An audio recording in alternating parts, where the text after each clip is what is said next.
pontozinhos muito importantes. A Primeira Guerra Mundial, até esse momento, ou seja, até começo do século XX, até 1918, foi a maior guerra que a humanidade já viu. Claro, a segunda conseguiu ainda ser mais destrutiva.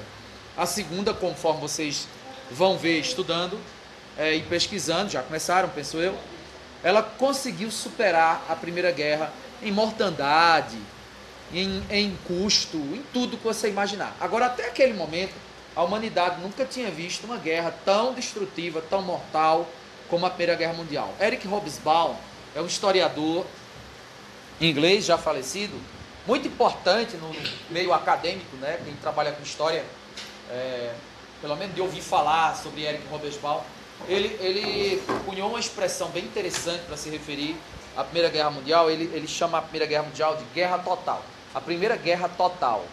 E o que ele quer dizer com guerra total? É que morrem mais civis do que militares. Como é que morrem mais civis do que militares? Civil é o não militar. Eu e você somos civis. Militar é seu Josias, né? Militar é quem é do Exército, da Aeronáutica, da Marinha, etc. Mas é militar.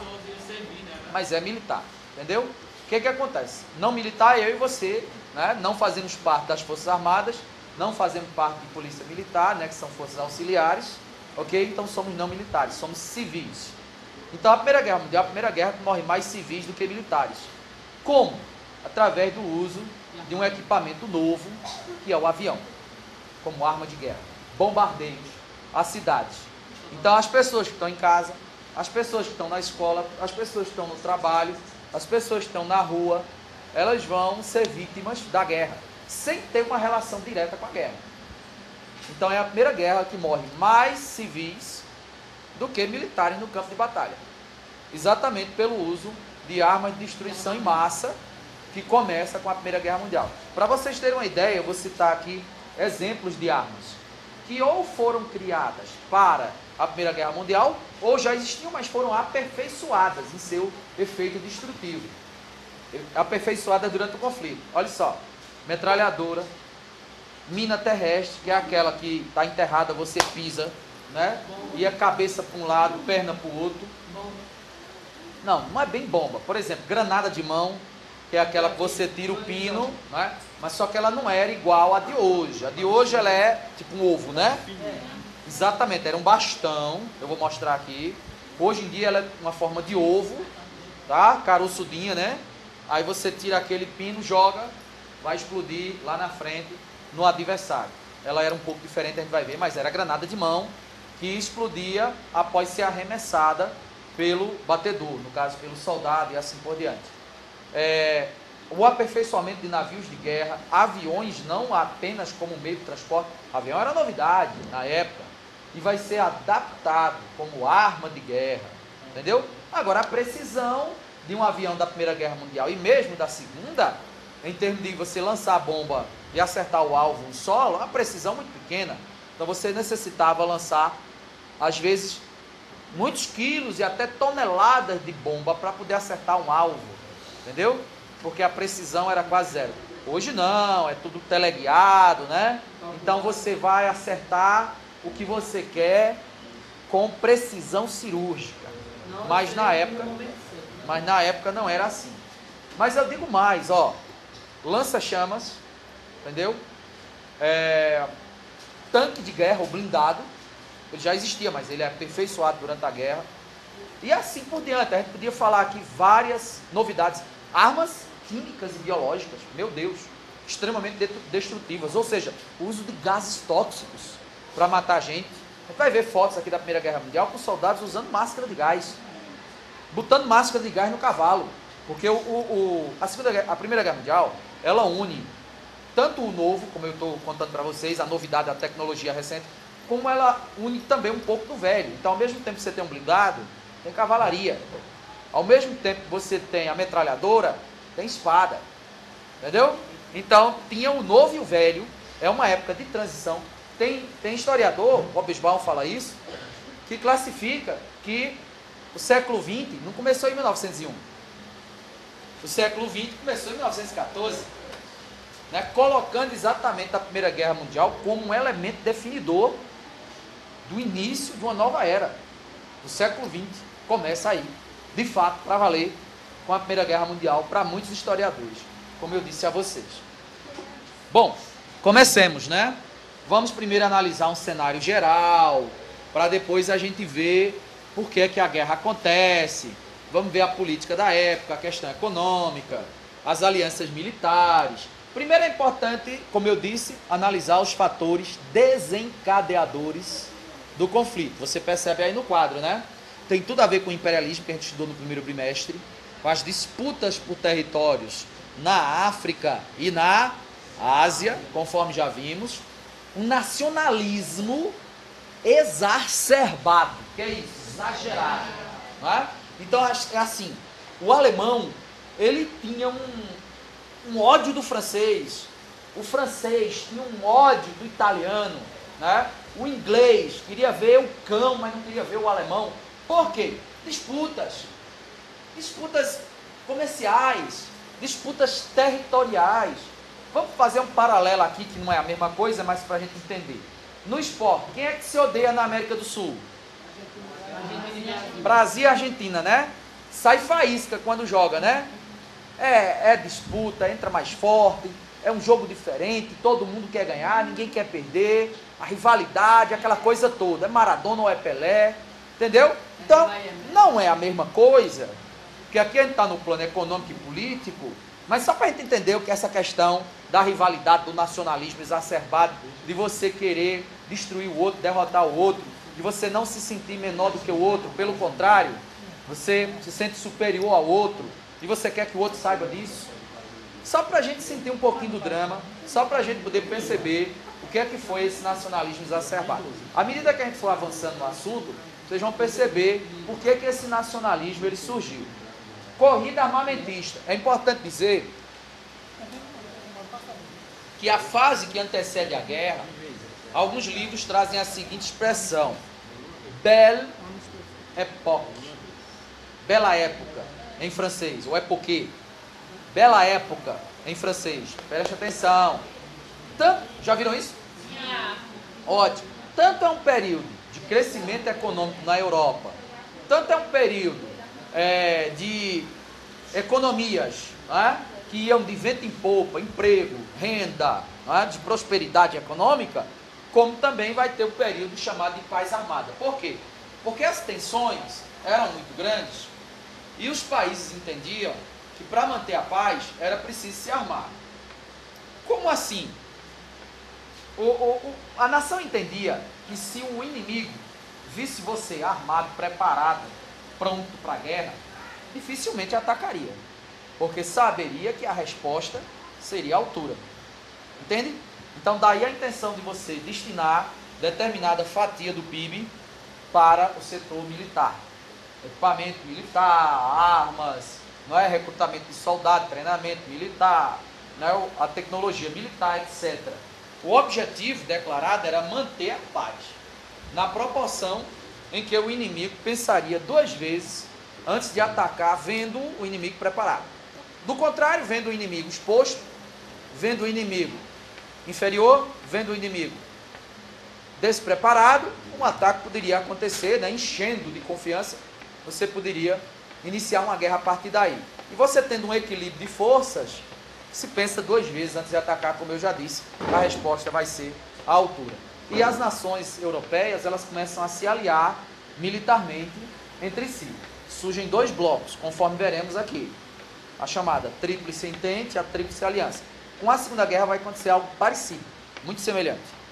Aliás, o embrião da Segunda Guerra é isso aqui. O embrião da Segunda é a Primeira. Assim como o embrião da Primeira é o imperialismo. Vamos lá. O que é que temos mais aqui? Aqui nós temos algumas razões que levaram as potências europeias a ficarem em campos opostos. Por exemplo, Alemanha e França. Qual era o motivo da discórdia? Dois motivos. Número 1, disputavam o Marrocos. Quem foi que ganhou? Quem ganhou foi a Alemanha. Certo? Número 2, disputaram Alsácia e Lorena, que era um território na fronteira dos dois países, rico em minério de ferro, e rico em carvão mineral, combustíveis para a indústria, tanto minério de ferro quanto carvão mineral. Quem ganhou foi os alemães, ganharam a Alsácia e Lorena, e aí a França ficou com um sentimento de revanche. É daí que surge a disputa maior entre França e Alemanha. Agora, outra rivalidade. Alemanha e Rússia. Qual foi o motivo da discórdia? Construção da ferrovia Berlim-Bagdá, como vocês estão vendo. Era uma época em que estava sendo inventado o automóvel e, evidentemente, os campos petrolíferos do Oriente Médio eram super cobiçados. Regiões como o Irã, regiões como o atual Iraque, Kuwait, Emirados Árabes, Dubai, que tem muito petróleo no subsolo, passam a ser alvo de disputa pelas potências europeias, entendeu? E aí a Alemanha cresce os olhos para construir uma ferrovia que ligasse Berlim até Bagdá, na antiga Mesopotâmia, hoje Iraque, né? Só que tinha que passar por territórios controlados pela Rússia, ou de influência da Rússia, e a Rússia, entendeu? Insuflou os ânimos para não permitir que aquela ferrovia passasse por ali, o que descontentou bastante os alemães. Quer dizer, um motivo que coloca aí alemães e russos em pé de guerra. Outra coisa, Alemanha e Reino Unido. Reino Unido é o quê? Inglaterra, né? É porque aí você coloca aí Escócia, País de Gales, Irlanda e a Inglaterra. Então isso é o Reino Unido, entendeu? Grã-Bretanha, enfim. A Alemanha era encrenqueira. Eu vou dizer a você também por quê. Você chega num patamar no final do século XIX que a Alemanha ela estava em pé de igualdade em produção de aço, em produção industrial com a Inglaterra. A Inglaterra é a nação mais industrializada do mundo, pioneira na industrialização industrial. Só que a Alemanha já estava se equiparando a ela. Então a Alemanha ela está aí numa corrida imperialista, um crescimento industrial e econômico bastante acelerado. Aí por isso que ela vai comprar briga com outras nações que estavam na frente dela. De repente ela se equipara, a França se equipara à Inglaterra e passa a incomodar, logicamente passa a disputar com essas nações e passa a haver rivalidade, né? Enfim, conflito. Então nós temos aí a disputa pelos campos petrolíferos no Oriente Médio, conforme eu já disse, essa parada quem vai ganhar é a Inglaterra. A Inglaterra domina o Oriente Médio todinho. A Inglaterra era uma potência até o final da Primeira Guerra Mundial, talvez até da Segunda Guerra Mundial. A Inglaterra, aliás, era uma nação com muito mais prestígio do que é hoje. Bom, avancemos. Olha só, Áustria e Rússia. A Áustria, ou Império Austro-Húngaro, conforme veremos, era uma coxa de retalhos, quer dizer, era composto por vários povos. Húngaros, búlgaros, eslovenos, sérvios, montenegrinos, tinha um monte de etnias que fazia parte do Império Austro-Húngaro, mas fazia parte à força, a pulso. O Império Austro-Húngaro, com mão de ferro, mantinha seu império ali coeso, mas a ferro e fogo, né? O que esses povos queriam era se libertar, era autonomia, era independência, etc. E a Rússia, querendo se apoderar desses territórios, até para ter uma saída para o mar Mediterrâneo, depois eu mostro no mapa, insuflava esses movimentos de independência. E, evidentemente, os austro-húngaros não gostavam nada dessa interferência russa, mas esse conflito entre essas duas potências também contribui para a eclosão da guerra, tanto que eles estão em lados opostos, né? Russos e austro-húngaros. E, por último, a Áustria e a Sérvia, pelo motivo que é o mesmo motivo aqui. Os sérvios, conforme veremos, querem sua independência. Hoje é independente. Chama-se República Sérvia. É um país autônomo, entendeu? Mas na época, como eu disse, fazia parte do Império Austro-Húngaro, queria a independência, só conquista nos anos 90. Olha só, a gente está em 1917. Aliás, 1914, quando a guerra começa. A Sérvia só vai alcançar sua independência nos anos 90. Não faz muito tempo. Não faz 20 anos, 20 e poucos anos que a Sérvia se tornou independente. Foi nos anos 90, no começo dos anos 90. Não lembro bem o ano. Foi no começo dos anos 90. Mais 30 anos. Não, claro que não. Tem quase 30 anos. Se foi, por exemplo, 92, tá com quantos anos? 20. Não, 24. É isso, gente. Tá certo. Vocês estão muito... Mas eu lembro de Marcinho? 24. Porque 24 é o número... Exatamente. Pessoal, vamos lá. Veja, senhores, o sistema, eu falei agora há pouco, né? Sistema Europeu de Alianças, Tríplice Entente e Tríplice Aliança. Vejam os países que vão compor cada bloco. Esse bloco, ele prometia ajuda mútua. Por exemplo, em caso de um país ser atacado, os outros vêm em socorro, vêm ajudar. Entendeu? Agora, tem um detalhe. A Itália vai mudar de lado. E, aliás, eu diria que a Itália se arrepende. E eu digo que ela se arrepende porque na Segunda Guerra Mundial, ela volta a ficar aliada à Alemanha. No começo ela está aqui, ó, ao lado dos alemães. Mas ela muda para cá, quando a guerra começa. Por quê? Porque os ingleses, os franceses, fizeram a cabeça dos italianos. Ó, nós vamos ganhar, vocês vão perder.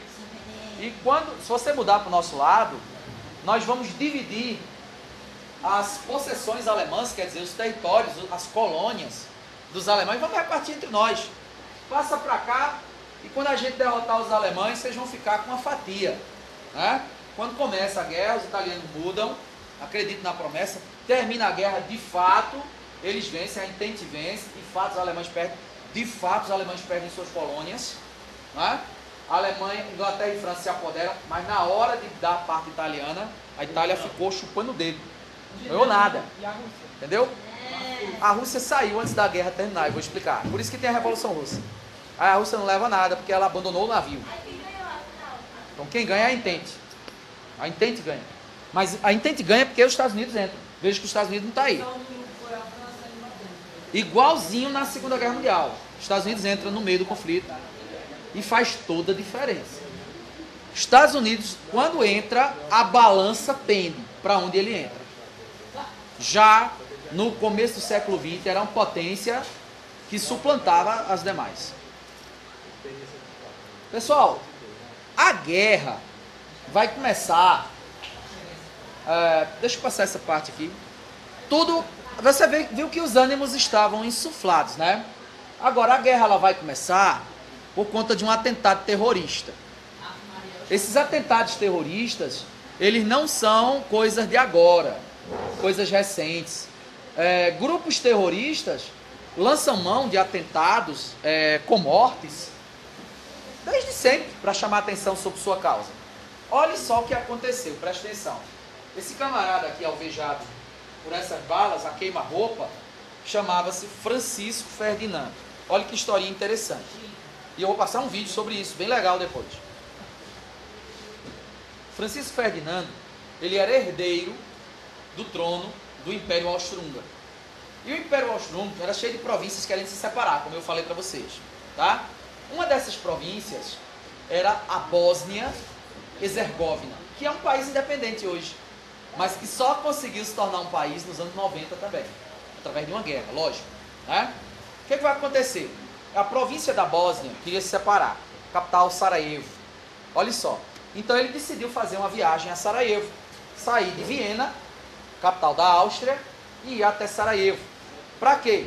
Para acalmar os ânimos, para se mostrar uma pessoa acessível, né?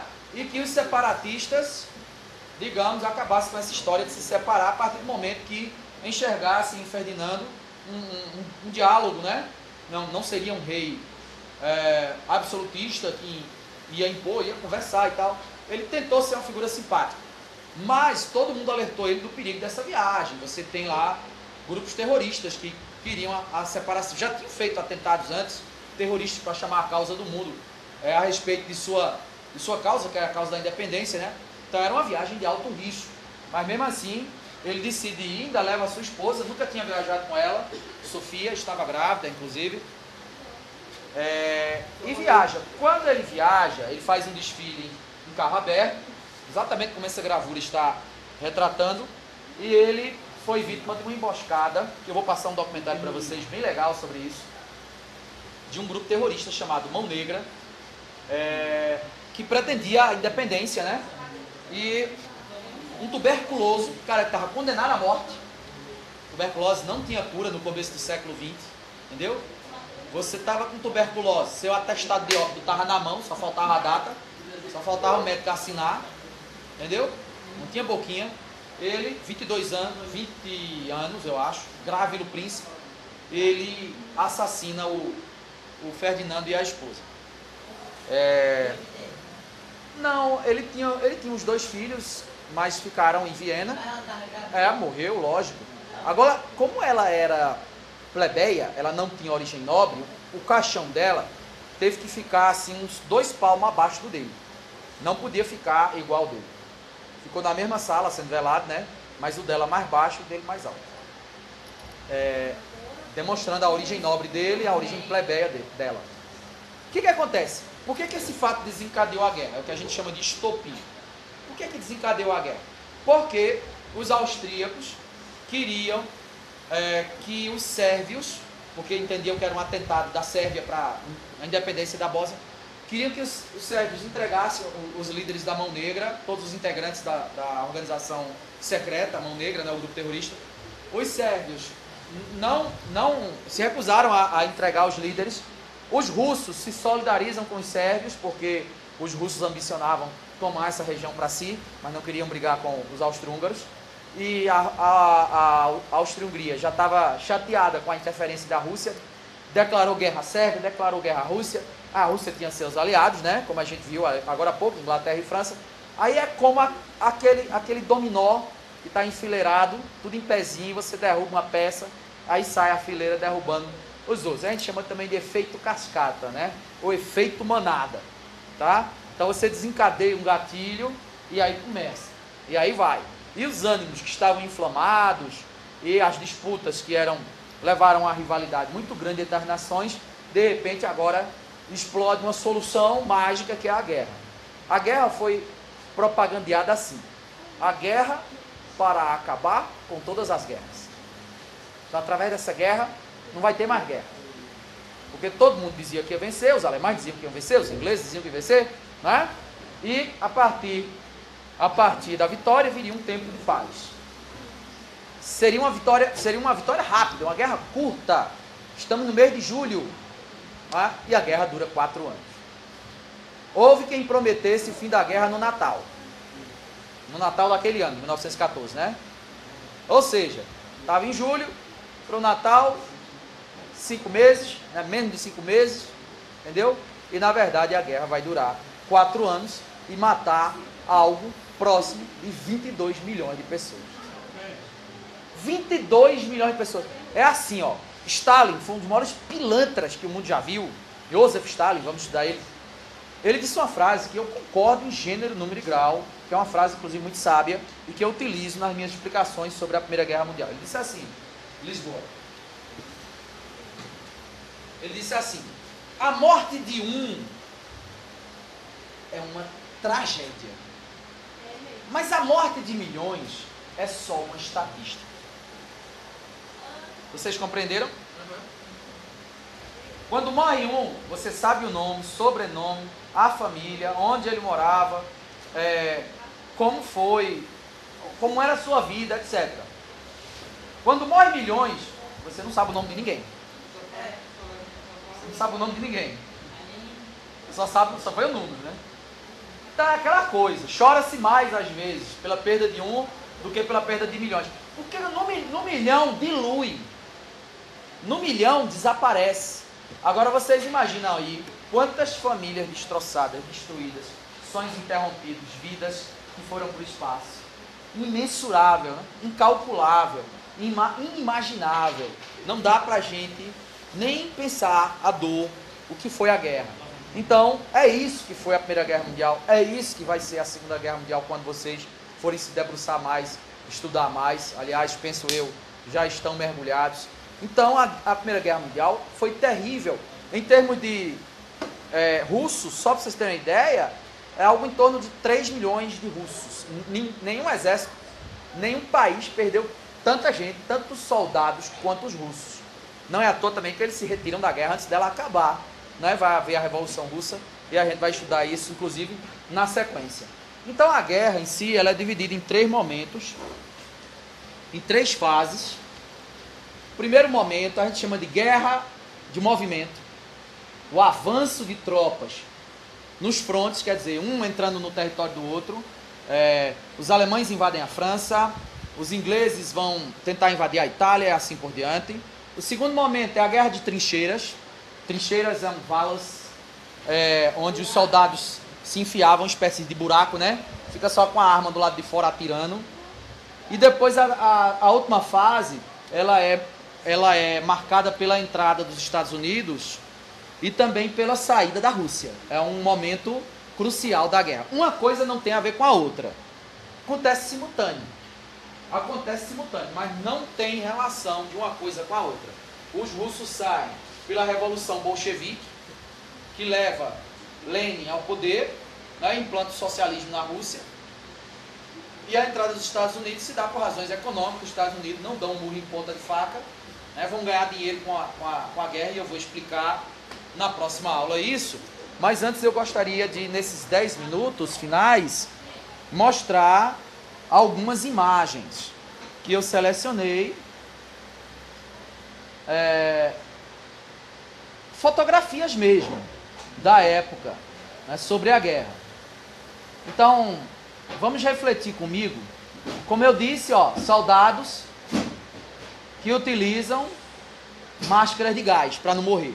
A coisa foi tão feia que ficou proibido depois, Cleitinho, armas químicas e biológicas. Qual a diferença de uma arma química para uma arma biológica? A arma química geralmente é gás. Gás cloro, gás sarin.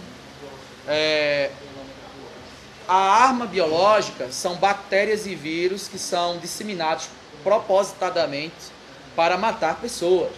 Entendeu?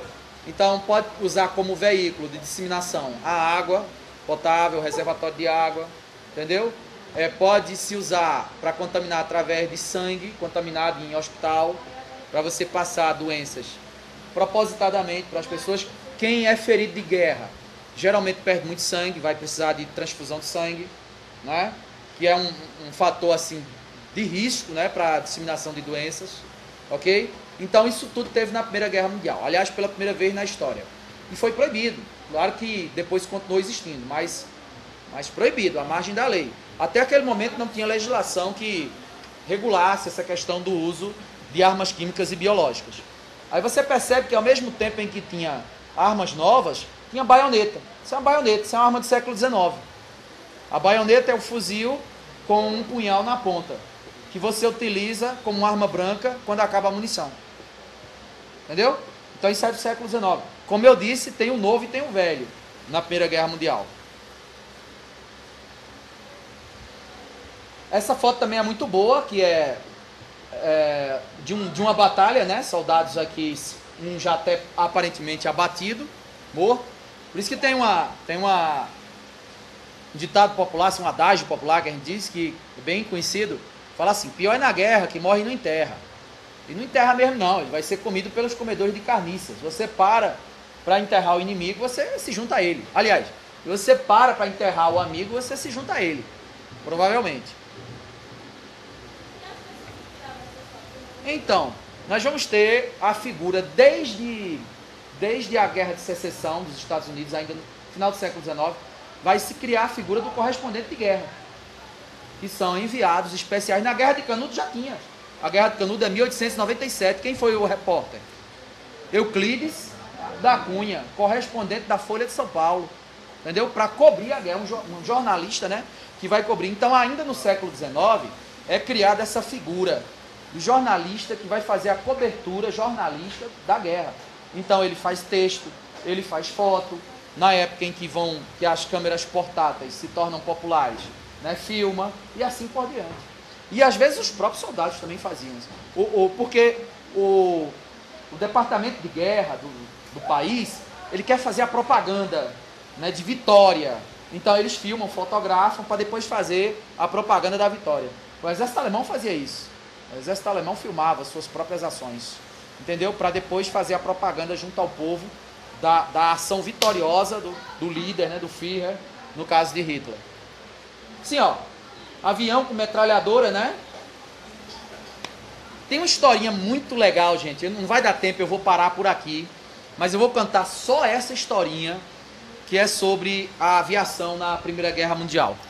Teve um aviador, um piloto, que se tornou muito famoso, chamado, exatamente, o Barão Vermelho, Manfred von Richthofen. E Manfred von Richthofen pintava seu avião de vermelho, né, Dizem que quando os inimigos viam aquele pontinho vermelho no céu se aproximando, ficavam, entendeu? Com medo. E ele... Essa bichada aí gravou, né? agora tá. O que acontece? Quando ele foi abatido pelos canadenses, ele era tão respeitado, né? Os canadenses ficaram tão alegres assim, porque conseguiram derrubar o Barão Vermelho, o Manfred, que resgataram o corpo dele e fizeram um enterro com honras militares, que não era comum para um inimigo fazer com o outro, né? Outra coisa, em 2001, aí teve um crime bárbaro em São Paulo, feito pela Suzanne von Richthofen, que matou o seu pai, Manfred von Richthofen, tem o mesmo nome do Barão Vermelho, e a mãe dele, eu esqueci a mãe dela. Você já ouviu falar desse crime? Da Suzanne? Então, matou o pai e a mãe com a ajuda do namorado, os irmãos Cravinhos, né? Christian e Daniel Cravinhos, porque eles eram bandidos da favela. Ela, rica, patricinha, estudava direito na USP, entendeu? Os pais engenheiros, os pais não queriam namoro, de jeito nenhum, tá? E aí ela trama o assassinato dos pais com o namorado, entendeu? Tanto que depois forja um assalto, né? Revira tudo na casa, rouba lá um dinheiro que tinha para simular um assalto. Depois que os pais foram assassinados, foi cavalgar em cima do namorado no motel. Trepado. Entendeu? Sartando em cima dele. Depois que matou o pai e a mãe. Bronca. Aí cedinho estava em casa chorando, enquanto a polícia chega para investigar o latrocínio, roubo seguido de morte. Não foi latrocínio, né? Matou por causa do namoro. Aí hoje está aí na cadeia, ganhou liberdade condicional um dia desse, indicou um endereço falso, voltou para a cadeia. Ela voltou, ela tá com uma semana que ela ganhou liberdade condicional e ela declarou um endereço falso. Quando os caras foram ver o endereço, ela não mora ali. Resultado, presa de novo. Entendeu? E hoje namora uma detenta.